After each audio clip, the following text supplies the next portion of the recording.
Alhamdulillahi Rabbil Alamin Ar-Rahmanir Rahim Maliki Yawmiddin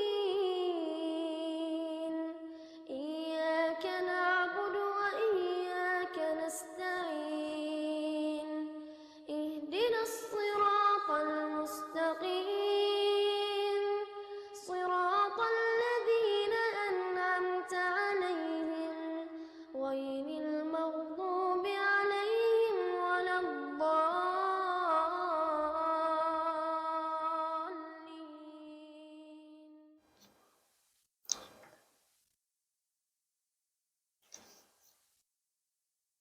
Al-Fatihah. A'udzubillahi minasyaitonirrajim. Bismillahirrahmanirrahim.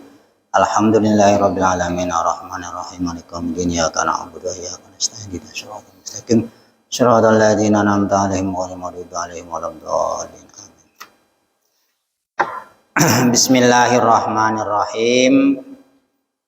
Qala al-muallifu rahimahullahu ta'ala wa nafa'ana bi ulumihi fid dharain amin. Masih muatoknya istirahat dulu di bulan Ramadan ini. Sabtu yang lalu menerangkan tentang puasa biar kita puasanya ada ilmunya. Begitu pula sekarang mau menerangkan tentang membaca Al-Quran supaya membaca Al-Quran kita benar-benar didasari dengan ilmu, tahu ilmunya. Al-Quran ini merupakan kitab Allah yang paling istimewa. Allah menurunkan kitab kepada para nabi itu ada 104. Situna suhufan, 60 suhuf itu begini, apa namanya, 60 lampiran begini, apa namanya, itu diturunkan oleh Allah kepada Nabi Syis, anaknya Nabi Adam yang ke-41 terakhir.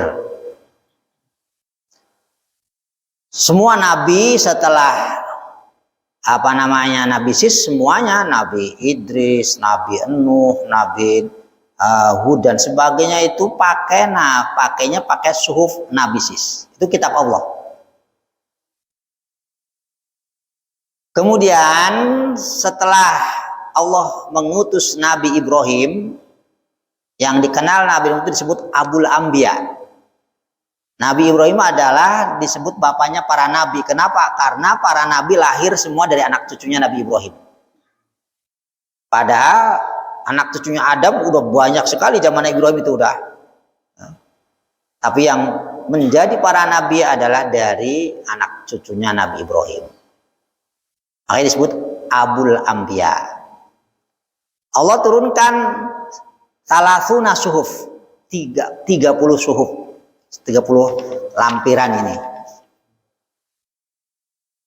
Jadi jumlahnya udah 90. Terus semuanya nabi-nabi, yang Nabi Ishak, Nabi Ismail, Nabi Yakub, Nabi Yusuf, semua para nabi setelah Nabi Ibrahim pakainya pakai suhuf Ibrahim, ya. Suhuf Syis sudah nggak dipakai karena udah diperbaharui oleh Allah. Ya, isinya ada di dalam suhuf Ibrahim, cuma ada perubahan dikit, tapi Allah perintahkan sudah harus mengikuti, ya. Mengikuti undang-undang dasarnya, maksudnya tauhidnya sama, tapi syariatnya itu sudah ada perubahan. Terus semua begitu pada zaman Nabi Musa dikasih suhuf, yaitu 10 begini namanya. Jadi semuanya pakai, mulai ganti lagi sudah, ya, syariatnya itu mengikuti suhuf Ibrahim, suhuf Nabi Musa. Kalau tahunnya sama aja dari sejak Nabi Adam, mengesahkan Allah itu sama, ya. setelah Nabi Musa merasa belum puas, beliau kholwah. Kalau orang sekarangnya tapak, ya. Kholwah di gua di Gunung Turisina. Pengen satu diberikan kitab yang sangat istimewa karena udah ada janjikan oleh Allah di situ dalam suhuf Musanya yang 10 begini itu udah ada keterangannya nanti akan ini. Maka beliau bertapa, berkholwah, beribadah kepada Allah terus sampai Allah turunkan namanya kitab Taurat. Itu udah tuh suhuf Ibrahim, suhuf Musa yang 100 kitab Allah itu tadi dimasukkan di dalam kitab Taurat. Dikumpulkan semuanya. Jadi semua nabi-nabi yang setelah Nabi Musa semuanya pakai Taurat. Nabi Daud, semuanya para nabi. Sebelum Nabi Isa lahir semuanya pakai Taurat.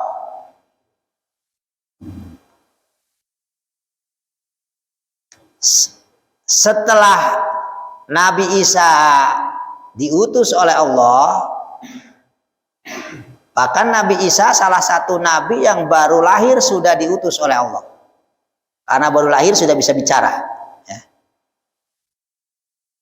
Kita orang Islam mengakui itu. Seorang nabi, seorang rasul, bukan anak Tuhan. Ya. Silakan cari Injil yang aslinya, pasti disebut-sebut Abdullah, Rasulullah, Ruhullah, itu nggak ada tuh anak. Waladullah itu nggak ada. Nah, itu ya, pastor, pendeta yang pada masuk Islam itu karena mereka sudah baca. Kalau orang Islam yang masuk Kristen keluar dari Islam itu orang-orang kemiskinan, orang miskin, anak kelaparan. Tapi orang-orang Yahudi, Nasrani, pokoknya di luar Islam masuk Islam karena mereka benar-benar baca.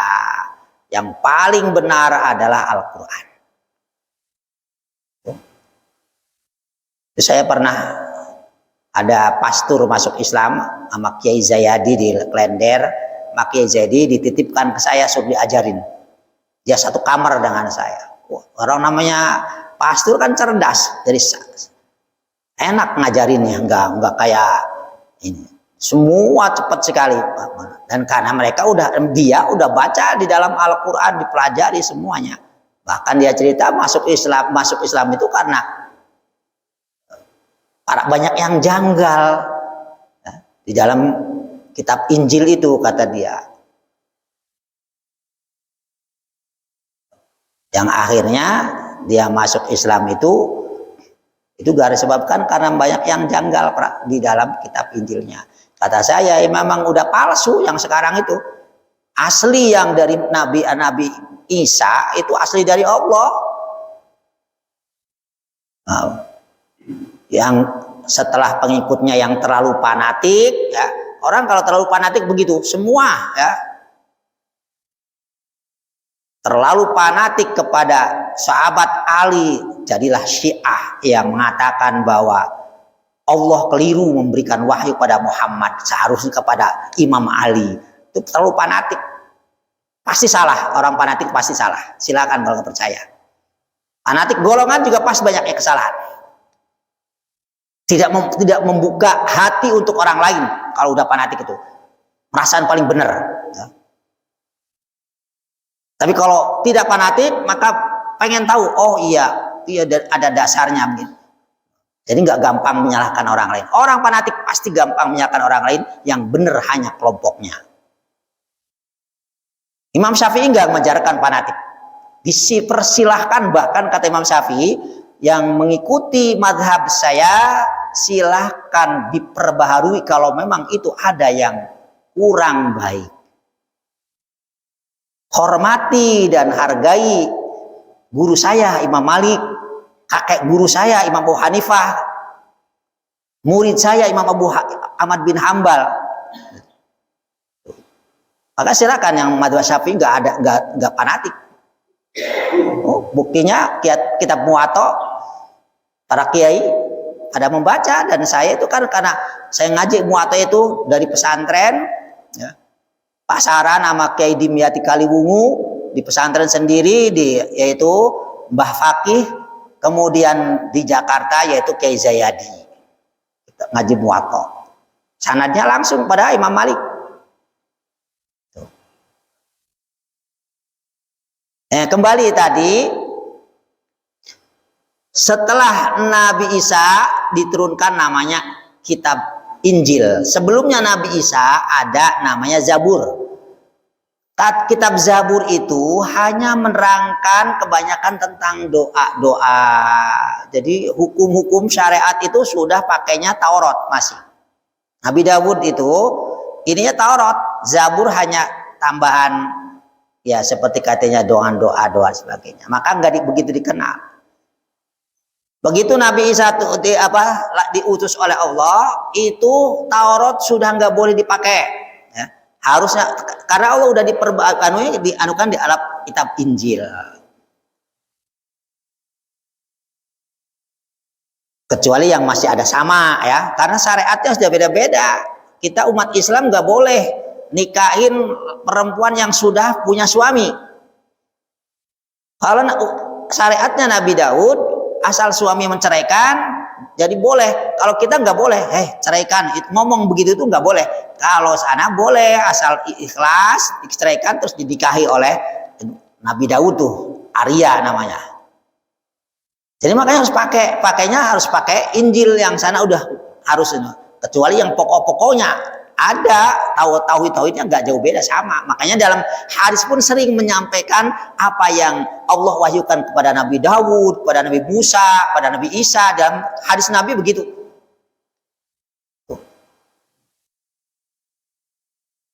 Begitu Nabi Muhammad diutus, Al-Quran ini semuanya sudah dicakup dari yang zaman Nabi Sis sampai Taurat Injil udah ada dalam Al-Quran. Diganti, udah disalin semuanya oleh Allah, suruh ikuti Al-Quran. Aminu bima unzila ilaik. Berimanlah kepada yang aku turunkan, itu Al-Quran. Dan Al-Quran ini satu-satunya kitab yang bisa membuat orang yang berhubungannya dengan Al-Quran selalu dimuliakan dan paling utama. Nah, malaikat Jibril disebabkan membawa Al-Quran dari Allah kepada pada Nabi Muhammad, jadi malaikat yang paling mulia. Padahal lahirnya lebih dulu malaikat Israfil. Pertama kali diciptakan oleh Allah malaikat Israfil dari Nur Muhammad. Nabi Muhammadnya belum lahir, cahayanya aja. 500 tahun selisihnya, kemudian Allah ciptakan malaikat Mikail, sama dari Nur Muhammad. Begitu 500 tahun lagi Allah ciptakan malaikat Israel dari Nur Muhammad. 500 tahun lagi baru malaikat Jibril dari Nur Muhammad. Lahirnya di antara 4 malaikat itu yang paling belakangan, tapi paling dikenal dan paling dekat dengan Allah dan paling mulia, disebabkan apa? Al-Quran. Ya. Begitu pula Nabi Muhammad, ya, karena menerima Al-Quran dari Allah, kitab Al-Quran, kitab yang paling mulia, maka Nabi Muhammad diangkat oleh Allah menjadi Asraful Anbiya, Sayyidul Mursalin, pilihannya di antara pilihan.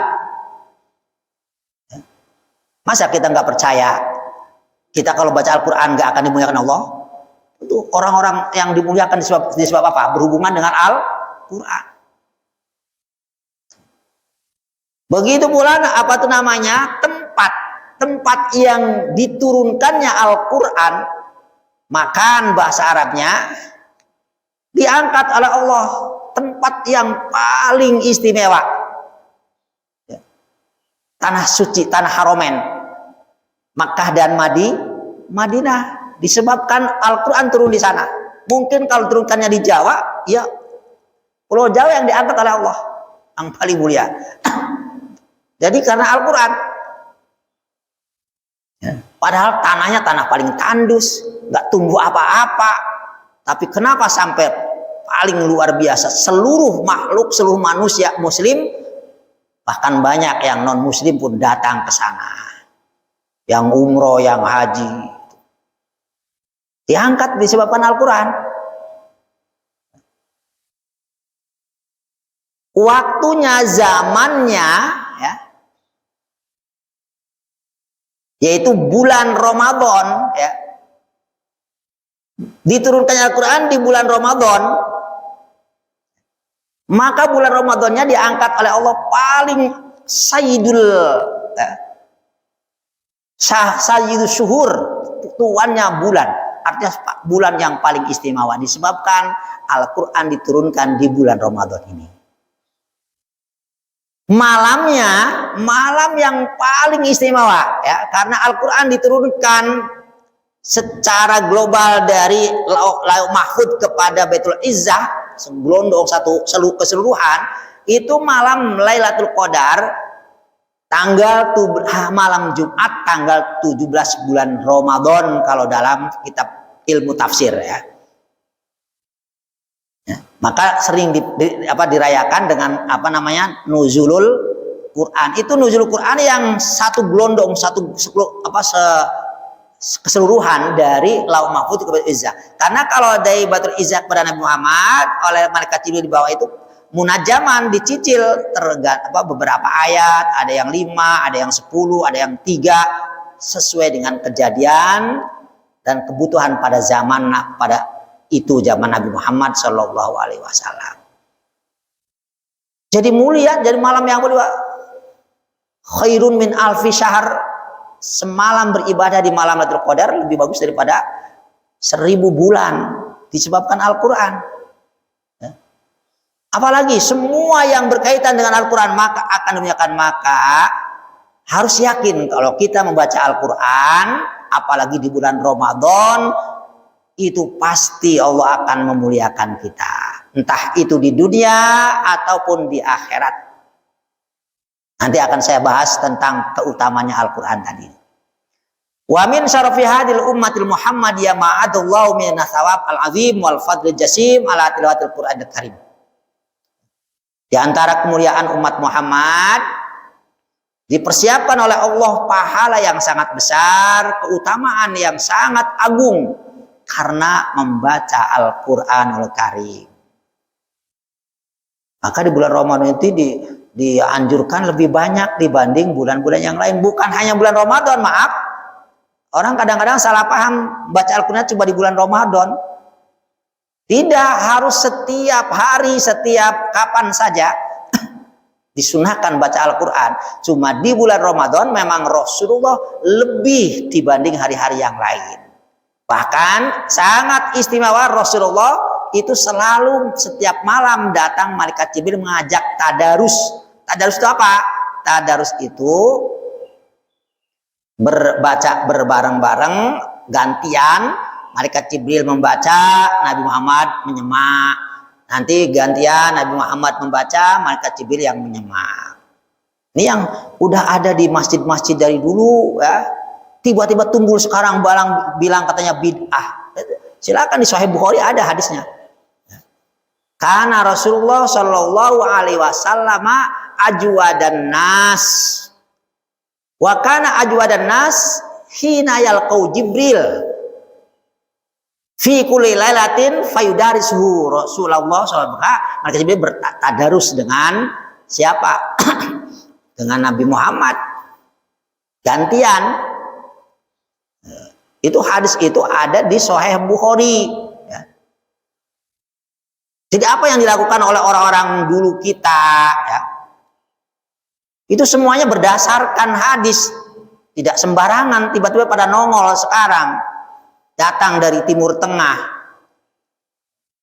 pada bilang bahwa itu adalah bid'ah. Semuanya silakan, Pak. Dibuka Sahih Bukhari-nya. Itu Rasul tadarus. Rasulullah tadarus itu apa? Membaca Al-Quran dengan yaitu bergantian. Nah, kembali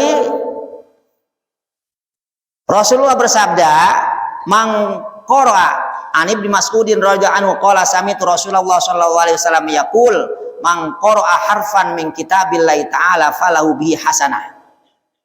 Setiap ada orang yang membaca satu huruf dari kitab Allah yakni Al-Qur'an, falahu bihi hasanah, maka setiap satu hurufnya mendapatkan satu kebaikan. Wal hasanatu bi asyri amsalihha, dan satu kebaikan dilipat gandakan sampai 10 kali lipat. La aqulu alif lam mim harfun walakin alifun harfun. Tidak saya katakan bahwa alif lam mim itu satu huruf. Alif lam mim itu bukan satu huruf, tapi alif satu huruf, lam satu huruf, mim satu huruf, berarti 3 huruf. Alif lam mim itu sudah 3 huruf, bukan satu huruf. Jadi berarti kalau baca alif lam mim itu sudah 30 kebaikan kali 10 lagi. Karena hadis ini ya, ada sebagian tuh kalau tarawih Bismillahirrahmanirrahim, amin, Bismillahirrahmanirrahim, shod, Allahu Akbar. Kan udah katanya udah satu, alif lam mim, Allahu Akbar, kan udah satu ayat, berarti udah berapa kebaikan, cukup katanya gitu. Emangnya mau kemana, buru-buru banget. Itu jadi ini baca Al-Quran. Maka ada 2 pendapat. Ada yang berpendapat lebih baik sholat itu lebih baik, yaitu perbanyak Al-Qur'annya ya. Kenapa? Karena kalau banyak Al-Qur'an banyak hurufnya berarti banyak kebaikannya.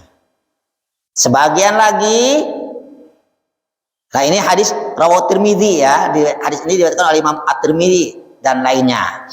Jadi Sunan At-Tirmidzi dan di sunan-sunan yang lain juga ada. Bahkan di Sahih Bukhari juga ada hadis ini. Kemudian sebagian lagi yang banyak para ulama yang mazhab Syafi'i ya, itu lebih cenderung dengan lebih banyak rokaatnya daripada baca Al-Qur'annya. Kenapa?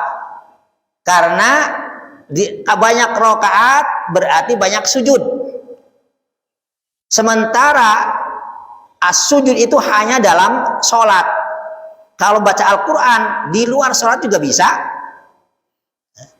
Jadi makanya diperbanyak rokaat. Walaupun pendek-pendek pada Al-Quran, biar nanti di luar sholat. Sebab sujud nggak bisa di luar sholat. Apa? Di Sahih Muslim ada hadis, aqrabu ma yakunul abdu min rabbi wa huwa sajidun.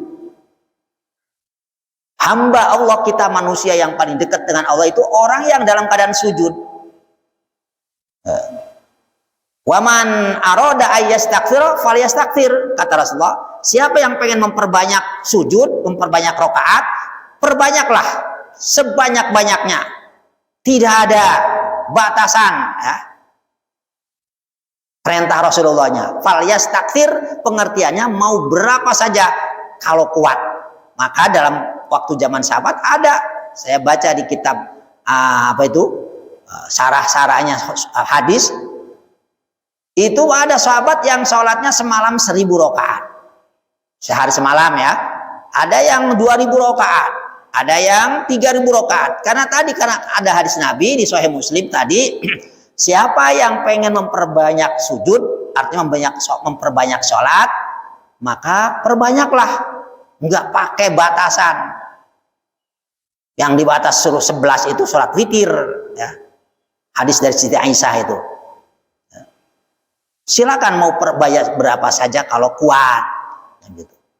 Itu di Sahih Muslim seperti itu bunyinya. Maka para ulama pengikut Imam Syafi'i itu lebih baik banyak rakaat daripada banyak baca Al-Quran.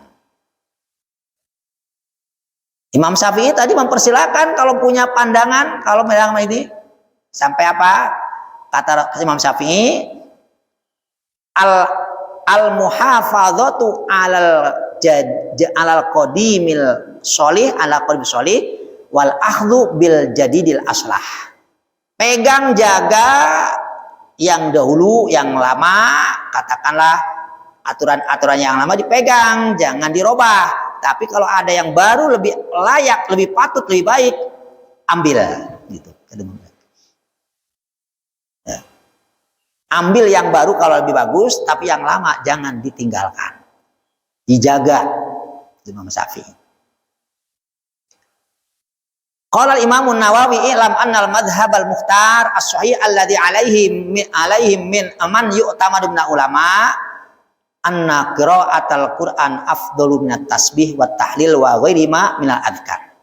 Kata Imam Nawawi, menurut madhab yang terpilih yang sahih bahwa membaca Al-Quran lebih afdal dari membaca tasbih subhanallah, la ilaha illallah, dan lain sebagainya, adkar dikir-dikir yang lain. Maka kalau saya di sana di pesantren saya itu, kalau apa-apa itu selalu menghatam Quran. Misalkan ada orang yang pindah rumah, Al-Quran, satu anak santri, satu juz. Ada orang yang syukuran, baca Al-Quran, satu hataman, satu santri, satu juz. Kalau mintanya 60 berarti 2 hataman. Kalau minta santrinya 30 ya cuma 1 hataman. Kenapa? Karena dasarnya ini, membaca Al-Quran lebih afdal daripada baca zikir la ilaha illallah, la ilaha illallah. Tapi bukan berarti tahlilnya atau zikirnya ditinggalkan. Ini banyak orang yang kadang-kadang mendapatkan ada satu kata-kata afdol sehingga yang lainnya dianggap gak benar. Bahasa lebih afdol itu ini juga tergantung ya. Siapa yang bacanya? Kalau yang bacanya brentang-brentong ya lebih bagus baca tasbih, baca sholawat. Ini bagi orang yang bacanya benar. Jadi ada tempatnya. Bahkan dalam hadis Tirmidzi juga fadlu kalam wa fadlu kalamillah ala sa'il kalam ka fadlillah ala khalqi. Keutamaannya kalamullah atas kalam-kalam yang lain. Kalamullah apa? Al-Qur'an. Keutamaan Al-Qur'an dibanding dengan hadis qudsi, hadis nabawi, apalagi ucapan-ucapan orang sekarang ya, masih lebih afdol kalamullah, yaitu apa? Al-Quran. Seperti Allah dengan makhluknya, jauh perbandingannya Allah dengan makhluknya. Wa mina annal qari yulbasullah walidayhi tajan yaumil qiyamah. Keutamanya Al-Quran lagi, Allah memberikan kedua orang tuanya mahkota di hari kiamat nanti. Memberikan orang tua siapa? Orang tua yang baca Al-Quran. Nah, Imam Abu Dawud di dalam kitab Sunan Abu Dawudnya, ini termasuk hadis sahih ya, kutubus sittah masuk.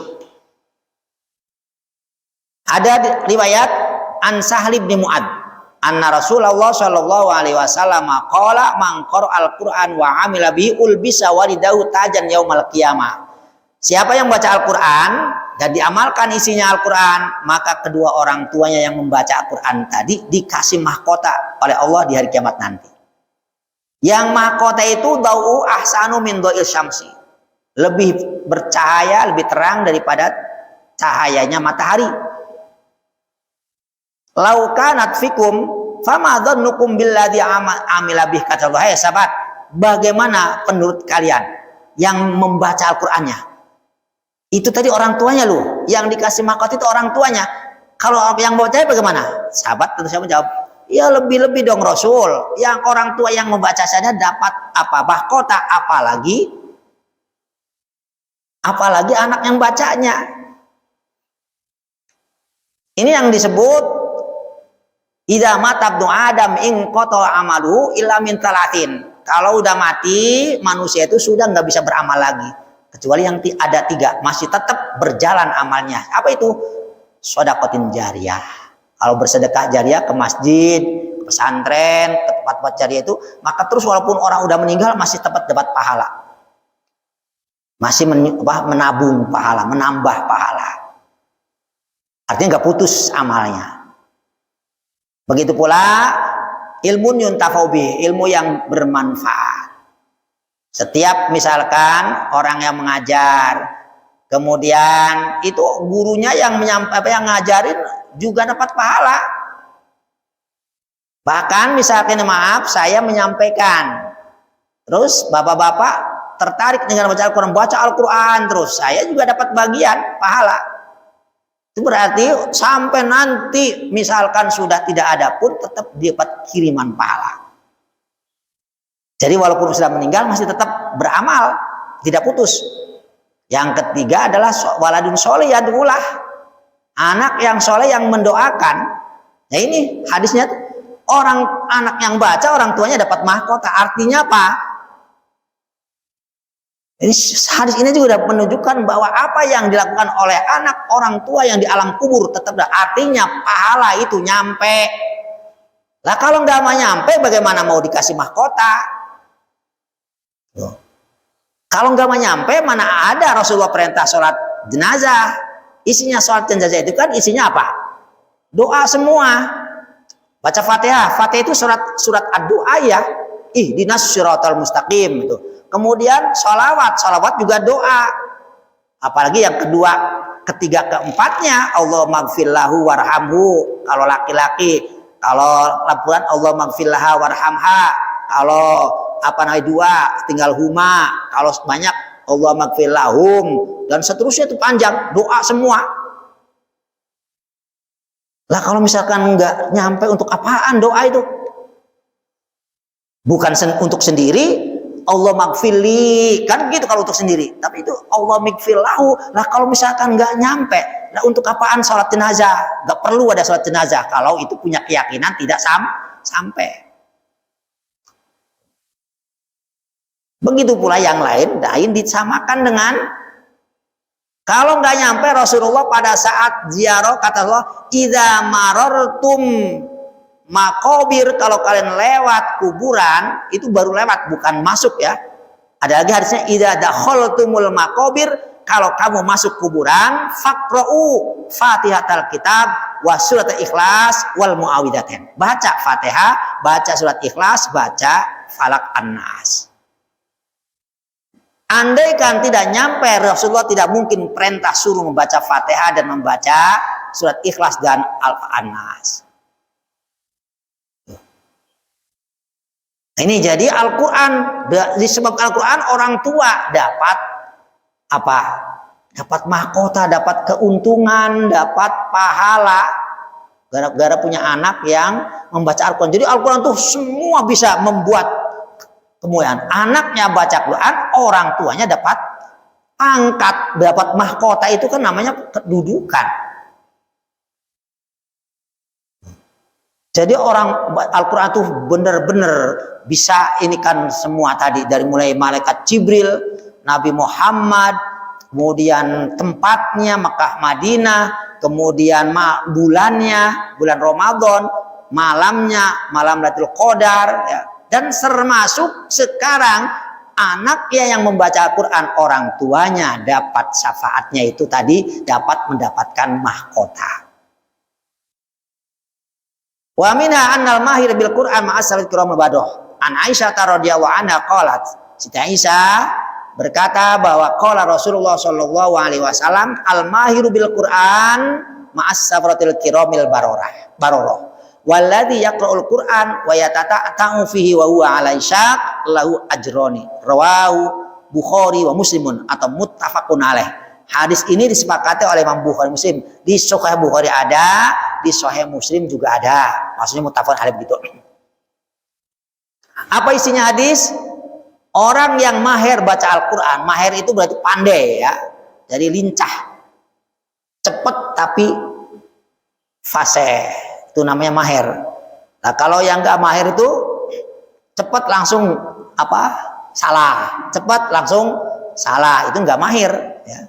Ya udah paham, udah pasti bapak-bapak kalau mahir naik motor walaupun ngebut juga tetap lincah bisa. Tapi kalau yang nggak mahir nabrak jatuh.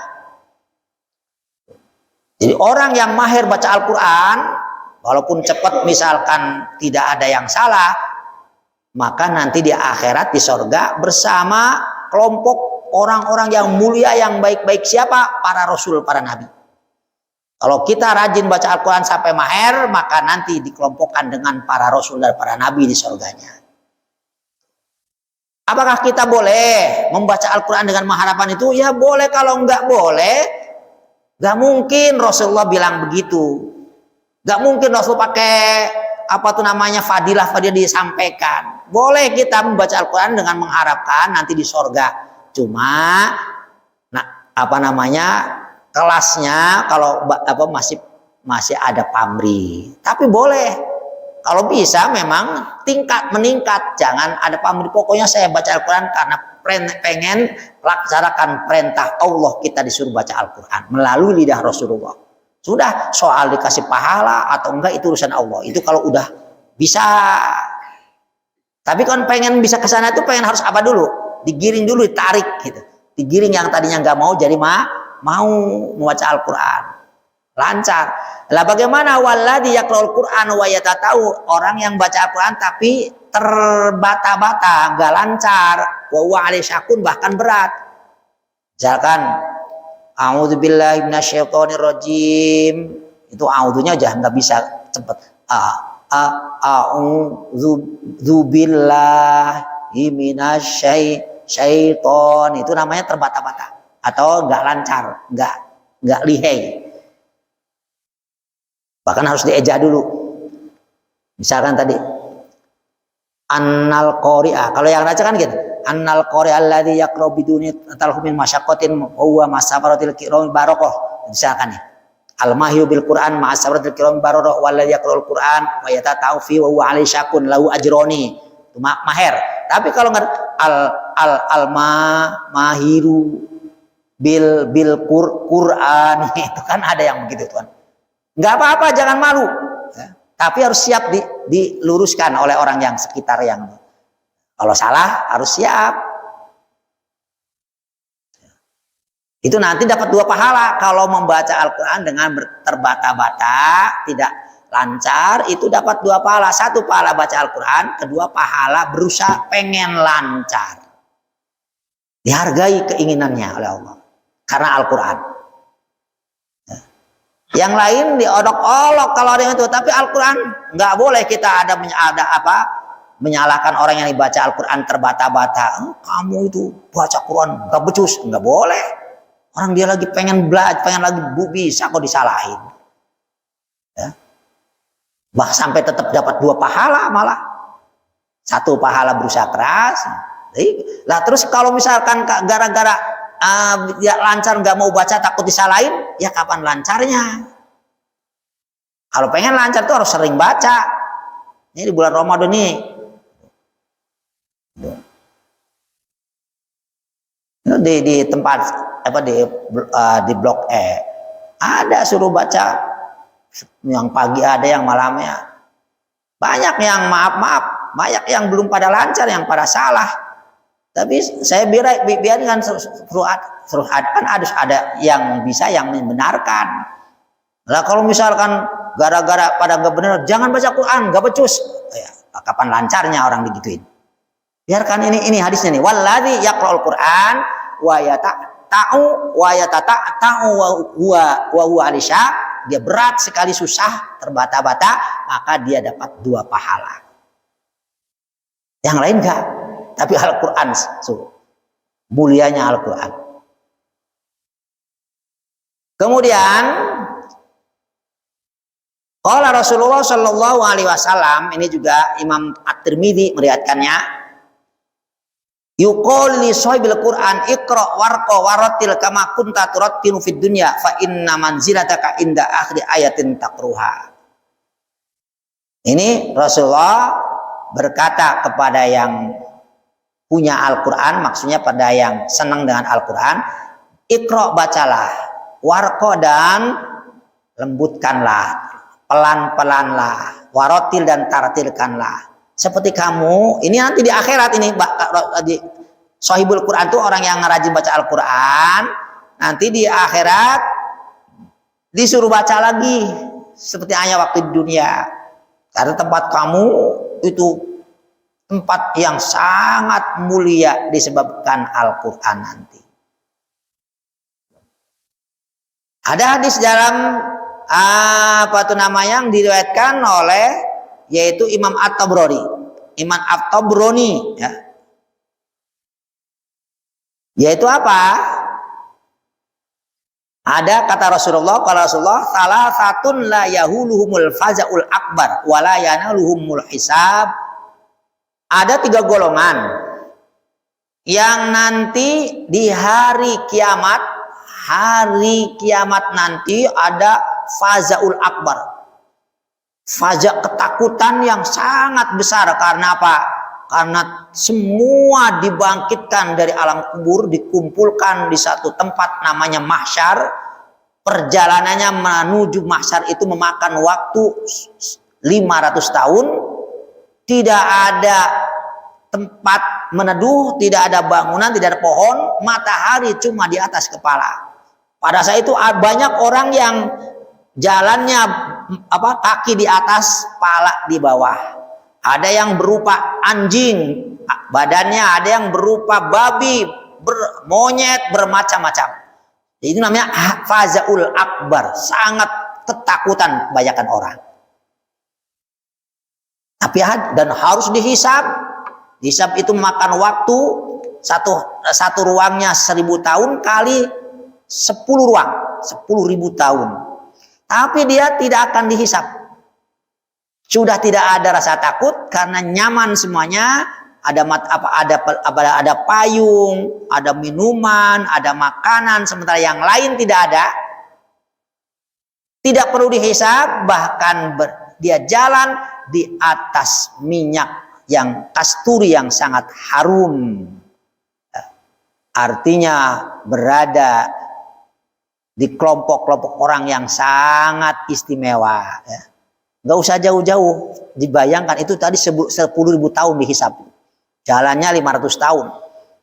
Kita kalau mau umroh saja, mau haji, itu kan di pintu mau masuk itu antri.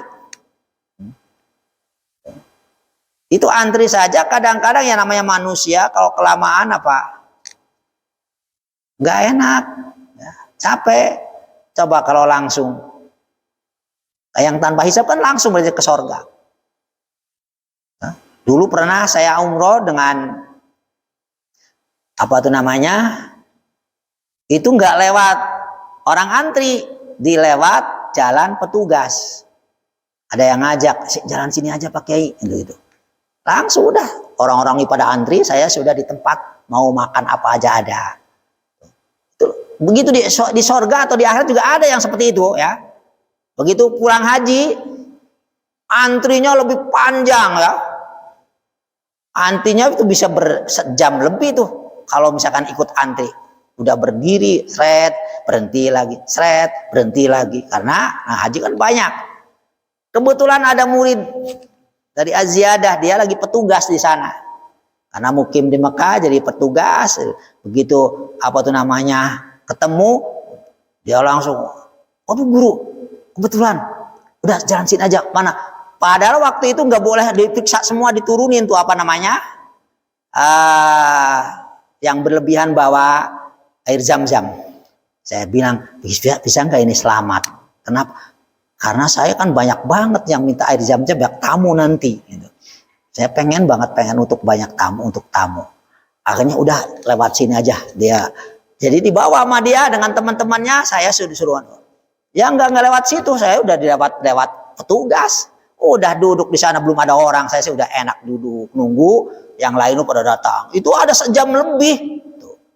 Begitulah nanti di hari kiamat orang-orang yang baca Al-Quran, orang lain antri, tapi orang yang rajin baca Al-Quran langsung suruh masuk sorga.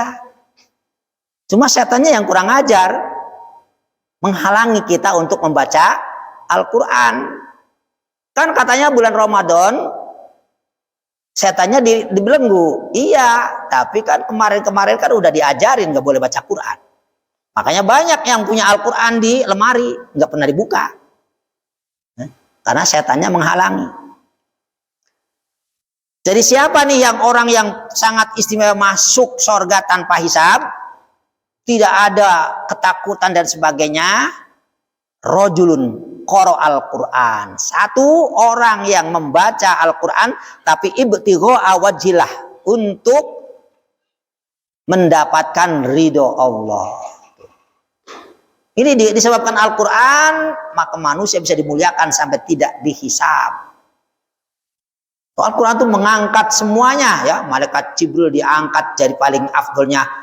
Nabi Muhammad diangkat karena Al-Quran, menerima Al-Quran daripada para rasul yang lain. Bulan Ramadan diangkat gara-gara diturunkan Al-Quran bulan Ramadan. Malamnya Lailatul Qadar, tempatnya Makkah dan Madinah.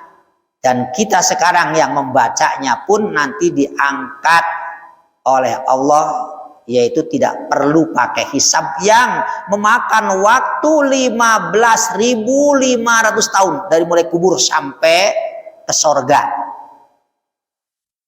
Tapi bagi yang membaca Al-Quran yang ibtigha'a wajhillah, membaca Al-Quran karena pengen dapat ridha Allah, maka tidak perlu itu semua, langsung. Wa amma bi qauman wa hum bihi radun. Jadi di samping baca Al-Quran, dia juga mengimami kaum yang kaum itu adalah ridho. Ya. Makanya maaf, 1000 maaf. Ya. Kalau mau bulan Ramadan mau ada yang hafal Quran yang suruh jadi imam, kira-kira makmunya pada ridho enggak? Jadi ini wa amma bihi dengan Al-Quran, kauman wahum bihi radun. Yang dimaksud kaum yang mayoritas. Karena kalau ridho semuanya nggak ada. Ya. Tidak ada, silakan.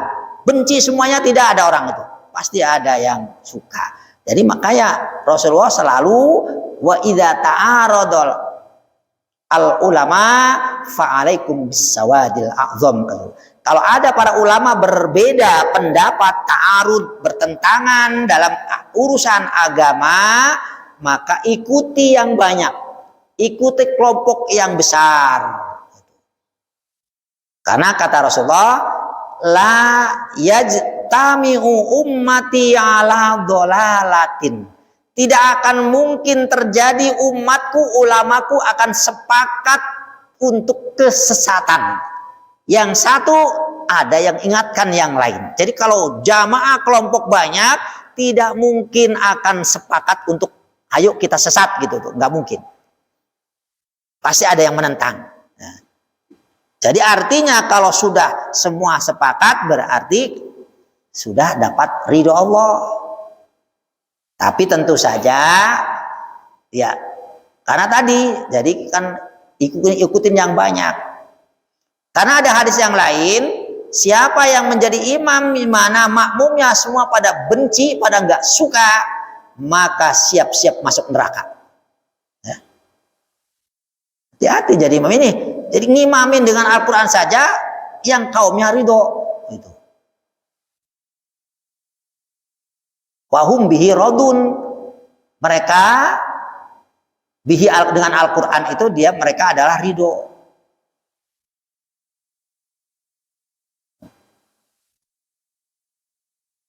Makanya Kiai Abu Yadim Yati Banten, beliau kalau terawih itu 1 hataman Al-Quran. Tapi santri nggak boleh ngikut. Santri suruh ke adiknya di masjid. Sementara beliau dengan yang santri yang udah dianggap yang udah hafal dan keluarganya di tempat ngaji. Di majelisnya sedikit yang ngikutin. Termasuk dulu saya pengen ikut sekali doang, udah kapok. Habisnya apa? Dari mulai habis isanya kan awal itu sampai sahur, ya.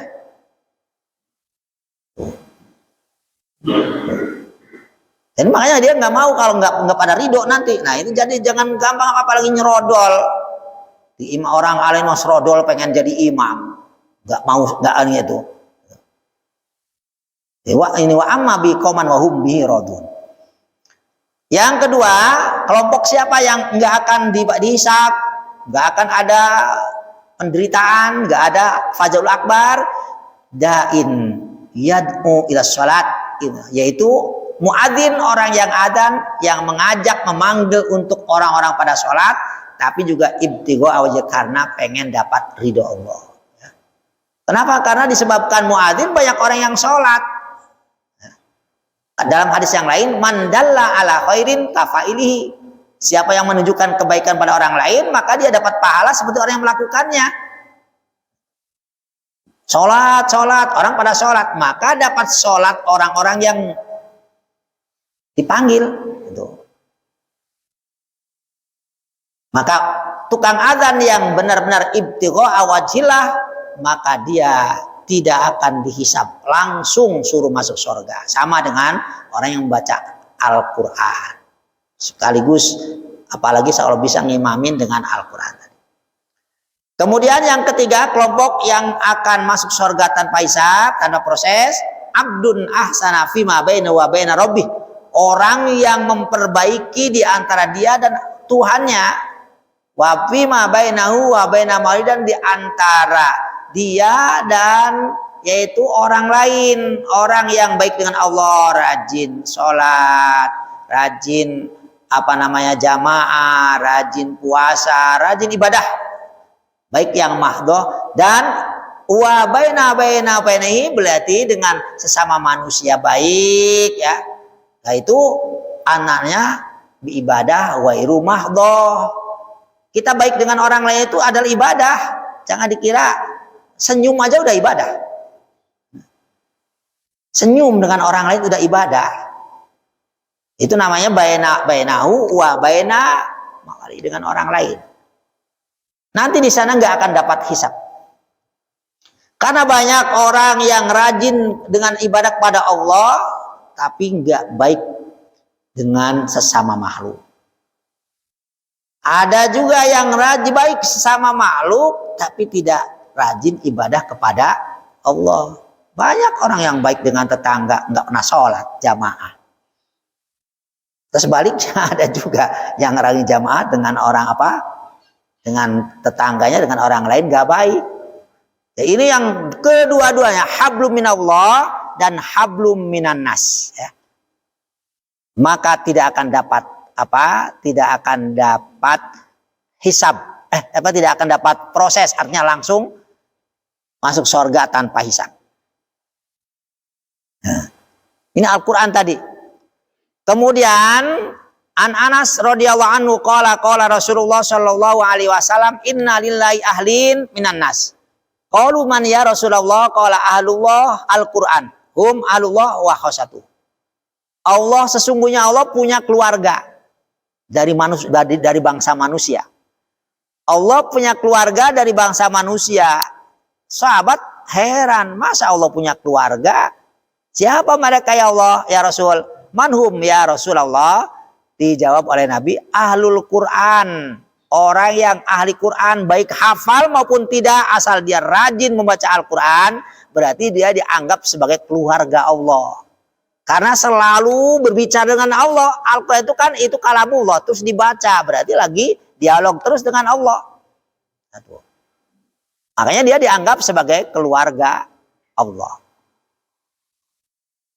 Dalam hadis yang lain, ya, dari Ibnu Mas'ud, ini diriwayatkan oleh yaitu Imam Ad-Darimi. Ini Sahih Ad-Darimi, itu kitab Ad-Darimi, ya, itu salah satu kutubus sab'ah. Asalnya ada yang berpendapat ahli hadis itu sab'ah 7. Sahih Bukhari, Sahih Muslim, Sahih Sunan Abu Dawud, Sunan At-Tirmidzi, Sunan An-Nasai, Sunan Ibnu Majah, Sunan Ad-Darimi. Bahkan ada yang berpendapat Ad-Darimi itu harusnya masuk kutubus sittah yang dikeluarkan Ibnu Majah. Kenapa? Karena Ad-Darimi, Imam Ad-Darimi ini lebih mulia, lebih dulu lahirnya. Ya. Nah, kata Imam Ad-Darimi meriwayatkan hadis, ya, dari Ibnu Mas'ud. Rasulullah bersabda, iqra'u, kayak jamak. Kalian manusia, bacalah Al-Quran. Kenapa? Fa innallaha la yu'adzibu qalban wa al-Quran. Karena sesungguhnya Allah tidak akan menyiksa hati yang memenuhi Al-Quran, hati yang dipenuhi oleh Al-Quran. Nih, jadi gara-gara Al-Quran Allah nggak berani menyiksanya. Padahal Allah punya kuasa. Allah itu punya punya asal kemauannya Allah bebas, tapi Allah justru tidak akan menyiksa hati yang ada Al-Qur'annya, yang selalu membaca Al-Qur'an yang dimaksud. Kan kalau baca Al-Qur'an pasti hatinya ya, walaupun maaf kita kadang-kadang lupa lari cuma baca doang, kadang-kadang juga masuk hatinya ada. Itu nggak berani tuh Allah menyiksa. Jadi selamat dari siksaan kalau kita baca Al-Quran. Wa inna hadzal Quran ma'dubatullah. Sesungguhnya Al-Quran itu adalah jamuan pesta Allah. Artinya kalau Allah menjamu hambanya, kalau kita ada tamu, ada acara, dijamunya dengan apa? Dengan hidangan. Tapi kalau Allah, dia orang pada dekat dengan Allah dengan Al-Quran, dengan jamuannya adalah Al-Quran. Dengan Al-Quran bisa memiliki segala-galanya, dunia akhirat. Itu jamuan Allah. Jadi harus bangga kalau kita bisa mampu membaca Al-Quran setiap hari. Bahkan syukur kalau bisa ya hatam minimal 1 bulan ini 1 hataman, kuat lagi 2 hataman, kuat lagi 3 hataman, kuat lagi 4 hataman. Nah, sekarang saya udah 1 hataman seminggu dari Jumat sampai Kamis. Sekarang lagi mulai lagi. Amin. Karena saya di rumah ngajar dari jam 8:30 sampai duhur sampai asar santri. Jadi kalau mau pengen 3 hari hatam kayaknya nggak ada waktu. Jadi saya ambil yang seminggu hatam. Jadi udah 1 kali dari kemarin Jumat, sekarang udah lagi mulai hari kedua lagi ya. Tadi malam habis sholat itu baru mulai lagi. Nah ini kembali itu karena apa? Al-Quran itu adalah jamuan dari Allah. Harus bangga dijamu oleh Allah dengan Al-Quran. Umat-umat terdahulu tidak ya. Jadi faman dakhala fihi fahuwa aminun. Kalau orang itu masuk dalam jamuan Allah, jamuan kan pasti ada apanya, ada tempatnya kan? Maka dia berarti udah pasti aman. Aman dunianya, aman akhiratnya. Wa man ahabbal Qur'an falyubshir. Kalau siapa saja yang mencintai Al-Qur'an, maka bergembiralah. Artinya apa? Kabar gembira karena akan mendapatkan jamuan Allah dan akan aman baik di dunia maupun di akhirat. Aman itu bukan berarti aman dari orang jahat atau makhluk yang jahat saja. Aman rizkinya, aman segala-gala apa-apanya saja. Kalau udah rajin baca Al-Quran. Kemudian dalam hadis lagi, jadi banyak sekali ini. Al-baitu kata Rasulullah, al-baitu idza quri'a fil Qur'an hadratul malaikah wa tanakkabat anhu syayatin wa tas'a ala ahlihi wa kathra khairuhu wa qalla syarruhu wa innal bait idza lam yuqra fil Qur'an hadratu syayatin wa tanakkabat anhul malaikah wa daqa ala ahlihi wa qalla khairuhu wa kathra syarruhu. Rawahul Hakim. Ini hadis diriwayatkan oleh Imam Hakim dan disohhikan oleh Imam Ad-Darimi yang tadi saya baru bahas. Rumah yang dibacakan Al-Quran,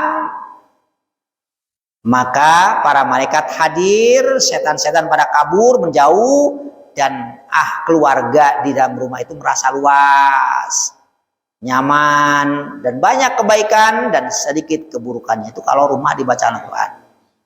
Sebaliknya kalau nggak pernah dibaca Al-Quran, maka para setan pada datang, malaikat pada kabur, sempit rumah itu perasaannya, walaupun rumahnya besar, tapi akan merasa gak betah, pengennya keluar terus. Wa qalla khairu, sedikit kebaikannya, dan wa kathru dan keburukannya banyak. Jadi kalau baca, walaupun rumahnya kecil, merasa luas tuh orang. Kenapa? Karena ada Al-Quran jadi merasa damai, nyaman, sehingga malas keluar. Karena udah di rumah itu luas perasaannya. Maka ya sering saya sampaikan, iya sewaktu dibaca di masjid, sewaktu-waktu di dalam rumah. Supaya rumahnya benar-benar banyak malaikat, setan pada kabur. Banyak kebagusannya. Jadi jangan di masjid terus baca Qur'annya. Di masjid kalau mau jamaah, habis jamaah nanti di rumah yang lainnya. Bahkan kalau saya seringnya bada asar, karena ada ulama yang seneng kalau baca Quran bada asar. Itu yang satu hari itu ada yang 7 juz, ada yang 6 juz, ada yang 5 juz itu. Itu pada asal saya selesai. Karena ya hari-hari yang lain, waktu yang lain untuk yang lain-lain. Ini nanti misalkan nih pulang sholat isyraq, sholat duhanya di rumah. Nanti habis sholat duha sedikit wirid dulu. Kalau sekarang baca Al-Quran untuk nyingget-nyingget jangan sampai pada asar semuanya. Kemudian istirahat tidur tuh nanti bisa sampai duhur misalkan, kadang-kadang enggak. Nah itu udah dari situ mulai ibadah lagi macam-macam termasuk Al-Quran tadi ya. Jadi oleh karena itu tadi ya artinya ba'da asar sering-sering bacanya. Ba'da asar sebentar kalau mau benar-benar ya. Kalau udah lancar, itu 1 juz paling lamanya 20 atau 25 menit, nggak sampai setengah jam. Kalau udah lancar. Ini ya, jadi tadi alangkah beruntungnya rumah-rumah yang selalu dibacakan Al-Quran. Ini Rasulullah yang berkata. Kemudian inna hadzal Qur'an ma'dubatullah faqbalu ma'dubatu mastatatum, kata Rasulullah, sesungguhnya Al-Qur'an itu ada jamuan Allah, maka terimalah jamuan Allah itu sesuai kemampuan kalian. Artinya bacalah Al-Qur'an sesuai kemampuan. Tidak harus kayak tadi yang saya lakukan, kalau enggak ya cukup pokoknya baca, terserah kemampuannya beda-beda ya. Inna hadzal Qur'an hablullah, sesungguhnya Al-Qur'an itu adalah tambang Allah. Tambang itu kan untuk apa? Mengikat antara kita yang membaca dengan Allah. Jadi kalau udah diikat oleh Allah, udah gak mungkin ada yang jahat mau apa saja, nggak akan bisa lepas. Wan nur al mubin, bahkan akan memerlukan cahaya yang menjelaskan orang jalan yang tidak jelas. Ada orang yang tersesat, dengan Al-Quran bisa dikasih cahaya, ditunjukkan. Wasyifa'u an-nafi, dan Al-Quran merupakan obat yang sangat bermanfaat. Kalau obat, maaf, apalagi itu obat kimia, sembuh itunya timbul penyakit yang baru. Vaksin misalkan mungkin bisa menangkal corona, tapi timbul penyakit-penyakit yang baru, maka banyak sekali yang mati gara-gara divaksin. Kenapa? Karena punya penyakit yang lain. Sembuh itunya bisa, tapi yang lain timbul. Tapi Al-Quran obat yang bermanfaat, tidak akan apalagi. Artinya sembuh tidak menjadi pindah ganti dengan penyakit yang baru, tidak. Itu Al-Quran ya. Yang paling ini baca Fatihahnya disambung 3 kali nafas, itu jadi obat. Bismillahirrahmanirrahim. Alhamdulillahirabbil alamin arrahmanirrahim maliki yaumiddin. Nafas. Iyyaka na'budu wa iyyaka nasta'in, sambil minta kepada Allah, hanya kepadamu kami menyembah dan hanya kepadamu kami minta tolong, sembuhkan saya. Gitu. Terus ihdinas siratal mustaqim siratal ladzina an'amta 'alaihim ghairil maghdubi 'alaihim waladdallin. 1 kali nafas. Baru amin. Nah ini kalau dibaca 3 kali nafas Fatihah tadi dengan cara diwasolkan.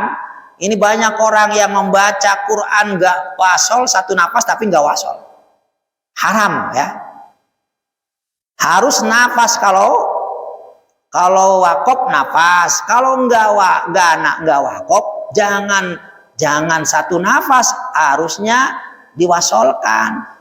Misalkan Bismillahirrahmanirrahim alhamdulillahirabbil alamin arrahmanirrahim maliki yaumiddin, ya itu namanya enggak nafas, tapi enggak diwasolkan. Kalau mau begitu harusnya diwasolkan. Bismillahirrahmanirrahim. Alhamdulillahirabbil alamin arrahmanir rahim maliki yaumiddin. Baru nafas. Iyyaka na'budu wa iyyaka nasta'in ihdinas siratal mustaqim siratal ladzina an'amta 'alaihim. Boleh sekali Fatihah satu wasol, tapi diwasolkan, jangan sekali nafas enggak pakai wasol. Kan kalau misalkan Bismillahirrahmanirrahim, Alhamdulillahirabbil alamin, itu kan enggak wasol namanya. Haram tuh baca Quran seperti itu ya. Jadi imam tarawih ini hati-hati. Wasolkan kalau pengen satu kali nafas tuh. Bisa kalau yang nafasnya agak kuat kan kuat. Bismillahirrahmanirrahim. Alhamdulillahirabbil alamin arrahmanir rahim maliki yaumiddin iyyaka na'budu wa iyyaka nasta'in ihdinas siratal mustaqim siratal ladzina. Itu kalau yang kuat itu bisa ya sampai akhir. Tapi harus wasol, jangan. Ini sering saya mendengarkan tuh ada baca Fatihah atau baca Al-Quran nggak nafas tapi nggak wasol. Kalau nggak nafas harus wasol, kalau wakaf harus nafas. Berhenti dulu nafas baru mulai lagi gitu. Kembali lagi bahwa ismatun liman tamassakabih, dan Al-Quran menjadi pegangan, menjadi benteng bagi orang yang berpegang dengan Al-Quran. Ismah melindungi dari setan, melindungi dari sifat-sifat jahat, melindungi dari keraguan dan sebagainya. Wa najatun liman tabi'ahu, dan Al-Quran bisa menyelamatkan bagi orang yang mengikuti isinya Al-Quran. Apa yang di Al-Quran diamalkan akan selamat. Selamat dari api neraka, selamat dari mati tidak bawa iman, selamat dari siksa kubur, selamat dari huru hara hari kiamat, selamat dari lewat siratal mustaqim, selamat di dunia, selamat dari kefakiran. Ya. Jadi wala tangkodi ajaibu, Al-Quran itu tidak akan habis keistimewaannya, keajaibannya. Wala yakhluqu ala kathratir rad.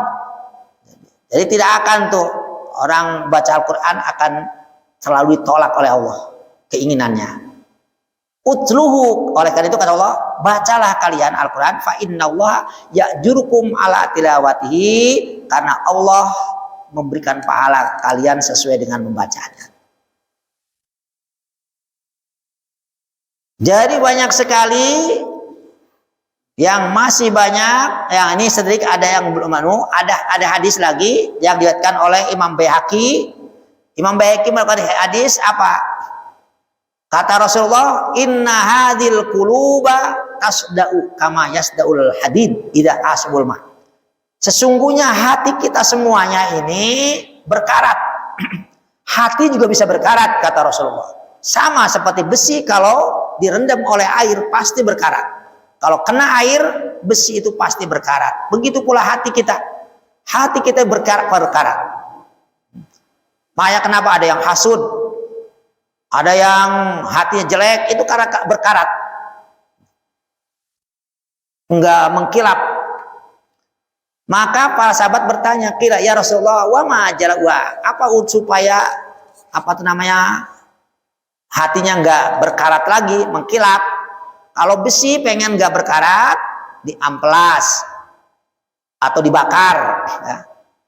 Tapi kalau hati, kalau pengen mengkilat lagi, kata Rasulullah, kasratu dzikril maut wa tilawatul Quran. Perbanyak ingat mati dan membaca Al-Quran. Artinya baca Al-Quran itu bisa membersihkan hati, bisa menghilangkan karatnya hati.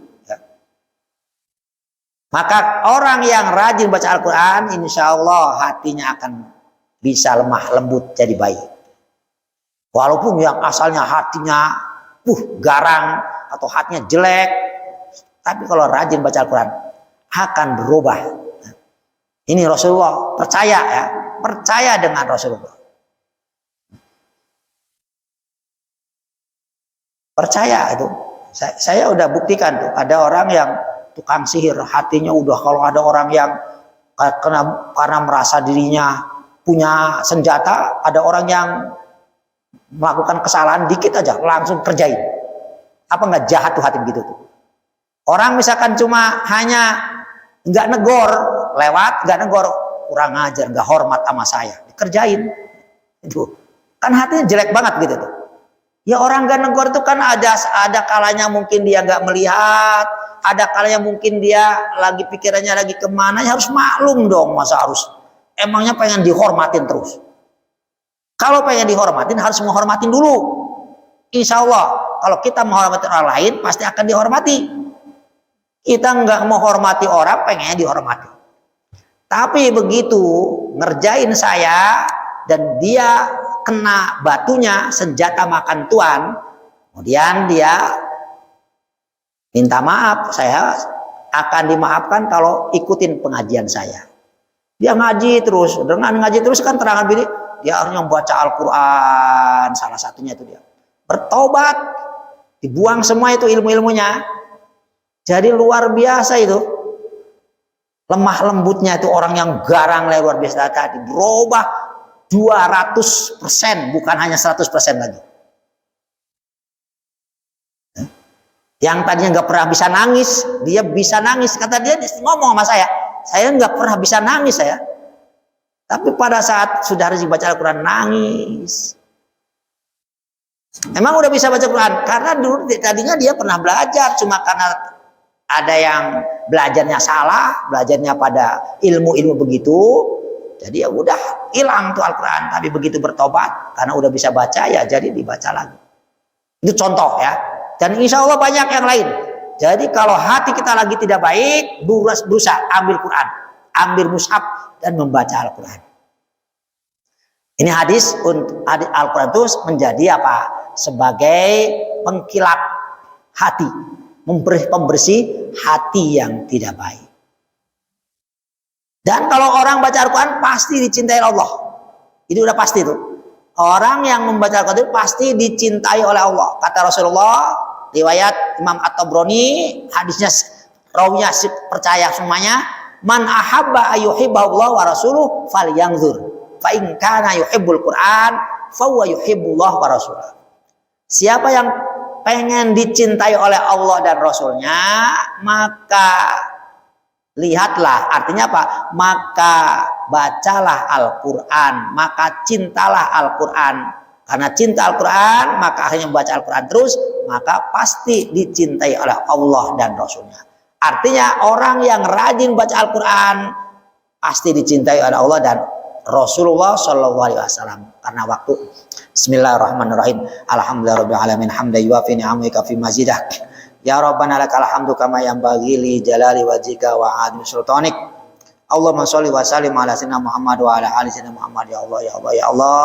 Ya nuru ya haqqu ya bin aqsuna min nurika wa alimna min ilmika wa afimna anka wa asmina minka wa aqimna bi syurika wa arif tariqa ilaika wa hawina al fadlika wa albisna libasatak minka innaka ala kulli syai'in qadir. Ya Sami'u ya Alimu ya Halimu ya Alim ya Adim ya Isma' du'ana bi khasaisil amin amin amin amin.